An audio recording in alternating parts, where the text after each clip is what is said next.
All right, in this lesson, we're going to go over some of the responsibilities of an auditor and some of the perceptions that might be out there of auditors. Now, this specifically kind of starts that foundation of what an auditor is responsible for, and we're kind of giving you light in this lesson, but we also want you to be aware of these things that are going on so that they have an impact of the work that you're doing as an auditor, okay?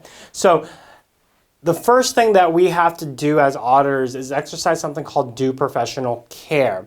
And what does due professional care means is that auditors must exercise a high level of professional skepticism in gathering and evaluating audit evidence. What do we mean by high level of professional skepticism? What we mean is to have a questioning mind and a critical assessment of audit evidence. So what we're kind of saying is that if a client says, here you go, here are some documents, you don't take them for face value necessarily. You look at this and you go, okay, can I trust these documents first? And are these the documents that I need? And maybe how long did it take them to get me the documents that I requested? Okay, so you have a little bit of a questioning mind. Now that doesn't mean that you go there and you say, I don't believe you that these are the right forms, but you do question them to make sure that they are right and that you're looking at them as an objective mindset. Okay, so you're really thinking about, okay, how can I trust these, or do I trust the evidence that I'm seeing? What am I seeing? Does it make sense in the grand scheme of things? Okay, so questioning mind, making sure that you really understand what's going on, and a critical assessment of what the audit evidence that you're receiving or that you are reviewing or that you are hearing when you're doing observations. Okay, so don't take everything as fact. Take everything as, okay, this is what they said. Okay, now how do I analyze this to come up with a conclusion? So questioning my high degree of professional skepticism. You're a skeptic before you are someone who takes it as is. Okay, so that's due professional care.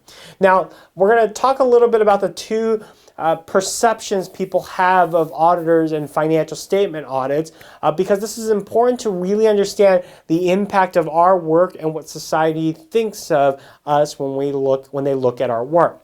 The first thing is that public thinks that financial statements are the responsibility of auditors, not management. So when people think of financial statements, they think that the auditor is responsible for it. In reality, we know that auditors are not responsible for it. Management's responsible for it.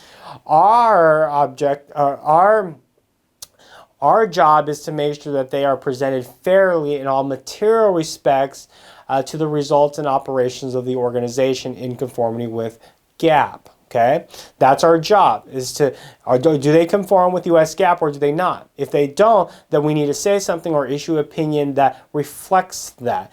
But a lot of people think it's our responsibility, auditors' responsibility, not necessarily management's responsibility. Okay, and then the public believes the auditor detects all frauds and errors as well as illegal acts. So they believe that when we review it, we've reviewed every single transaction in the books of the organization. And obviously, we've talked about this before. We can't do that. It's not material enough. The cost outweighs the benefit. To get that extra 10% or 5% would cost $1 zillion versus just getting to 95%. And so the perception is that we are able to look at everything when we in fact don't. We as auditors provide reasonable assurance. We don't provide absolute assurance, okay? Reasonable assurance, not absolute assurance. They are free from material mistakes. So we're looking to see if they are free from material mistakes. Will they have mistakes that are underneath our materiality? Absolutely. Are we going to find them all? Absolutely not. Because we're not going to find all of those issues at the end of the day. We're only going to find the big things that are material to the user of the financial statement.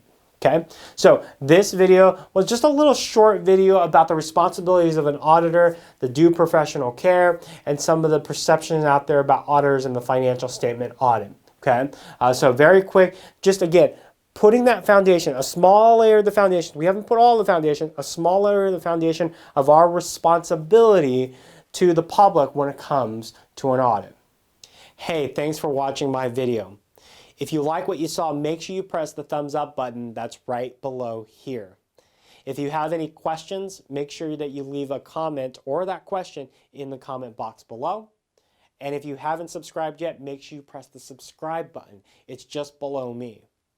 Hey, if you want more videos like this, make sure you go to www.patrickleemsa.com to see more videos like this, or if you just want to learn more about accounting. Thanks for watching. We'll see you in the next video.